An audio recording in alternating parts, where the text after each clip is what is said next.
ఆవకాయ ఆంజనేయ కథ మొదలెట్టినాడు చూడరయ్యా శక్తినంతా కూడగట్టి చెట్టు దులిపినాడు అంజయ్య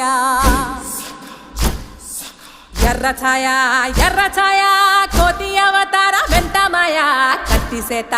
పట్టకుండా కాయ కోసినాడు కపిలయ్య